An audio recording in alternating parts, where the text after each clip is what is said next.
जुनावेडी घरकुल ए ग्रुप या ठिकाणी राहणारी एक महिला अंदाजे वयवर्ष 60 या समर्थ मेडिकल मधून घरी जात असताना चंदन काटा येथे काटा करण्यासाठी आलेल्या अवजड वाहन क्रमांक MP 22 ZB 4786 या ट्रकनं पाठीमागून धडक देऊन त्या महिलेचा चेंदामेंदा केलाय। अपघाताची माहिती मिळताच MIDC पोलीस घटनास्थळी धाव घेतली। तसेच मृत महिलेचे नातेवाईक देखील घटनेची माहिती मिळताच हंबरडा फोडत घटनास्थळी धावत आले। बघता बघता या भागात बघ्यांची मोठी गर्दी जमा झाली। वाहतूक पोलिसांनीही घटनास्थळी धाव घेतली। अपघातात मृत्युमुखी पडलेल्या महिलेची ओळख पटली असून मृत महिलेचे नाव यादम्मा मल्लेश्याम तौटम असून अंदाजे वयवर्ष 60 आहे। ए ग्रुप लक्ष्मी मंदिर शेजारी जुनावेडी घरकुल या ठिकाणची ती रहिवाशी असून मृतदेह शवविच्छेदनासाठी शासकीय रुग्णालयात दाखल करण्यात आलाय। ट्रक चालकाला पोलिसांनी ताब्यात घेतलं असून पुढील तपास MIDC पोलीस करीत आहेत। माझं नाव सतीश मल्लेश्याम तौटम, माझ्या आईचं नाव यादम्मा मल्लेश्याम तौटम।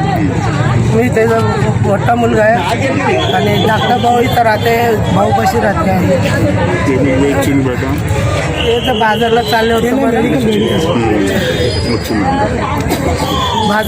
होते पण ते डायरेक्ट टर्न मारून फास्ट गाडी अंगावर आणली।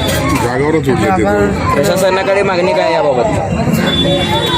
आम्हाला नाही भेटावं एवढंच काय नाही काय मागणी। तुम्हाला माहिती का झालं? नाही भेटावं तुम्हाला कसं माहिती झालं?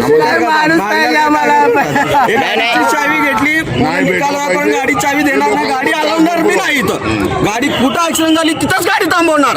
गाडीची चावी समोर आहे, कोण आलं या बस। हा, गाडी जाग्यावरून आणणार नाही। आज माणसाला माणूस देणार आहे का? पैसा घेऊन काय गाडी तर जाऊ देत नाही तसं। माणूस चावी देणार नाही, गाडी इथून आणणार बी नाही। ताज्या बातम्या पाहण्यासाठी प्राईम महाराष्ट्र न्यूज चॅनलला सबस्क्राईब करा।